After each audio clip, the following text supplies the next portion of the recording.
Hello friends आ गोटे नुआ video को आपण मानक स्वागत। आज भिडियोटी सबू भिडियो ठार भिन्न होबार अच्छे। आपण देखि पारे आज जो जॉब टी नहीं मुझे देखिए देखिए आपण मैंने इनकम टैक्स आपण मानकर जॉब टी रही अच्छी जो थी आपण मानकर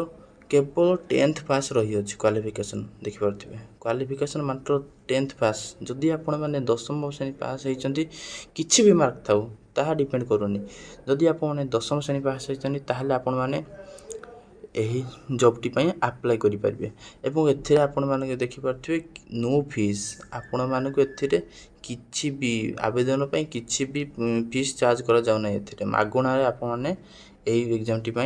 अप्लाई करि परिबे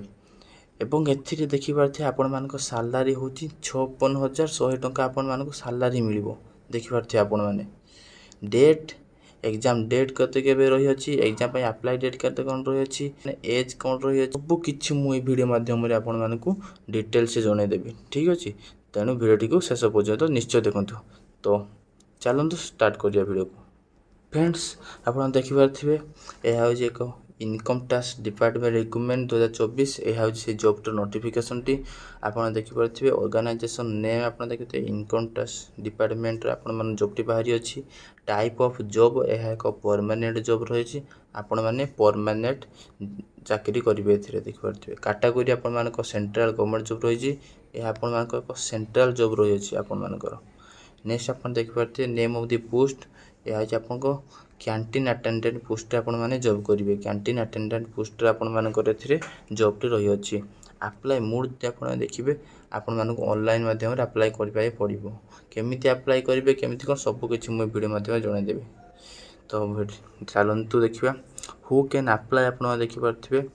ऑल इंडिया कैंडिडेट या को अप्लाई करि परिबे प्लेस ऑफ पोस्टिंग आपण मानक इंडिया रे ही प्लेस ऑफ पोस्टिंग रहइबो लास्ट डेट आपण देखि पारथिबे एहा होछि एक इंपोर्टेंट लास्ट डेट 22/9/2024 ठीक अछि। तो 22/9/2024 आपण लास्ट अछि तो लास्ट डेट पूर्व आपण माने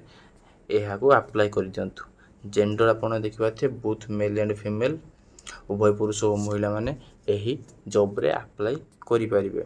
इनसे देखिबा आपण देखि पारथिबे वैकेंसी ऑन रिजर्व पई आपण मानकर 13 टी पोस्ट रही अछि ओबीसी पई 6 टी ईडब्ल्यूएस पई 2 टी एससी पई 3 टी एसटी पई गुटे पोस्ट रही अछि आपण मानकर। एज लिमिट आपण देखि पारथिबे 18 वर्ष मात्र 18 वर्ष ही एग्जाम रे मागे जाय जदि आपण मानकर वर्ष 18 वर्ष प्लस बा 18 वर्ष रो अधिक रही अछि ताहले आपण माने जॉब टी रे अप्लाई करि परिबे। मैक्सिमम एज आपण देखि पारथिबे 25 वर्ष आपण मानकर रखा जाय चिट्ठी रे मिनिमम वर्ष 18 मैक्सिमम वर्ष 25 वर्ष एवं आपण मानकर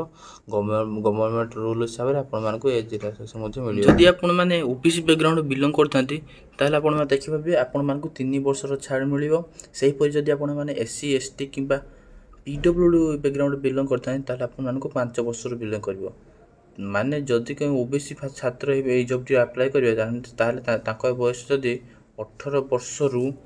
28 वर्ष मध्य रे होइथिबो ताहले से चाहिले जॉब टी अप्लाई करि परिबे। सही परि जदि को छात्र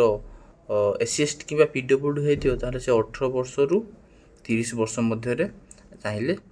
अप्लाई करि परिबे ठीक अछि। तो सही परि एक्स सर्विस मैन पय आपण मानको 5 वर्ष एज रिलैक्सेशन अछि।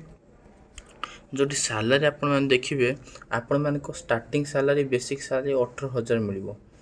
18000 आपण मानको 56100 टका पर्यंत मिलिबो। ए जो 18000 टी लेखा है ए होछि आपण मानको बेसिक सैलरी एथे पुनी आपण मानको डीए अलाउंस मिसिबो आपण मानको हाउस रेंट अलाउंस मिसिबो आपण मानको ट्रैवलिंग अलाउंस मिसिबो एही परि गवर्नमेंट तरफ विभिन्न प्रकार अलाउंस मिलि थाए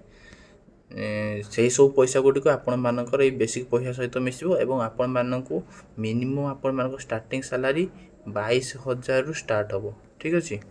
22000 आपण माने स्टार्टिंग सैलरी स्टार्ट होबो। सिलेक्शन प्रोसेस जदि आपण देखिबे आपण मानको एक एग्जाम पय पड़िबो एग्जाम रे आपण मानकर 100 टी क्वेश्चन आसीबो ड्यूरेशन आपण मानको 2 घंटा रहइबो आपण मानको 2 घंटा रे 100 टी क्वेश्चन अटेंड करबा को पय पड़िबो। एथिरे देखिबा आपण मार्क अवार्ड प्रति रो क्वेश्चन रो मार्क आपण मानको 3 मार्क लेखा रहइबो एवं नेगेटिव मार्क 1 मार्क रहइबो एक क्वेश्चन जदि आपण मान ठीक होचन आपण मानको 3 मार्क मिलियो आ जदि भूल करचन आपण मानकर 1 मार्क माइनस हो। न्यूमेरिकल एप्टीट्यूड देखा क्वेश्चन पैटर्न कौन कौन रही न्यूमेरिकल एप्टीट्यूड आप 25 क्वेश्चन आसो general awareness 25 question general intelligence and reasoning 25 question सेहीपर इंग्लीश आप 25 क्वेश्चन आसो टोटाल आपर 100 क्वेश्चन आसो अप्लाई फीस जदि आप देखिए मुझे अलरेडी कही सारी वीडियो स्टार्टिंग करूँ आप किसी भी फीस देवाई पड़ोनी general EWS OBC female SC ST समस्त बिल्कुल मागणा आवेदन रही इंपोर्टाट डॉक्यूमेंट जो देखिए यही एग्जाम कौन कौन आप डॉक्यूमेंट दरकार अच्छी ताले आप देखिए आपण क्वालिफाई सर्टिफिकेट जहाँ भी जब आप 10th क्लास कि +2 कि +3 जहाँ भी पास करते आप क्वालिफाई सर्टिफिकेट दरकार अच्छी सेहीपरि आपर डेट ऑफ बर्थ सर्टिफिकेट जदि अच्छी ताले आप दरकार अच्छी 2टी passport size photograph caste certificate जदि एक्सपीरियंस सर्टिफिकेट जदि आप किसी एक्सपीरियंस आगुरी किसी काम अन्य कौन सी जॉब रे अप्लाई अन्य कौन सी जॉब रे काम करते आपको एक्सपीरियंस सर्टिफिकेट दरकार apply start date last date आप सारी स्टार्ट डेट 8/9/2024 एवं लास्ट डेट 22/9/2024 ठीक अच्छे यही पूर्व आपने अप्लाई करने पड़ो एडमिट कार्ड जदि एग्जाम एडमिट कार्ड 1/10/2024 आसीज आपण एग्जाम 6/10/2024 फ्रेंड्स आप देखिए यह से job notification income tax CCA तो ये नोटिफिकेशन आप देखिए number of vacancy category wise आप सब वैकेंसी दि जाइए केमी कौन रही पे स्केल के who can apply educational qualification age limit सबकि मुझे जहाँ भी आपण अलरेडी कही सारी से नोटिफिकेशन दि जाइए सबकि आपण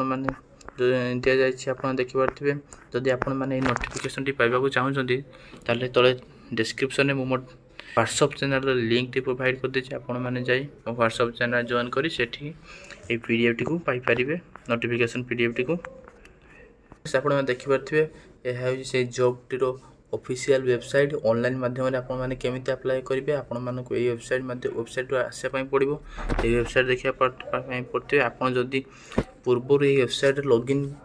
कि अप्लाई कर आपको ये लॉगिन करने पड़ो आ जदि आपने प्रथम थर पर वेबसाइट को आसते आपको ईमेल आईडी आ पासवर्ड क्रिएट कर रजिस्टर करने पड़ो सबमिट करने पड़ो ठीक अच्छे तो जदि आप वेबसाइट टी पाइबा चाहते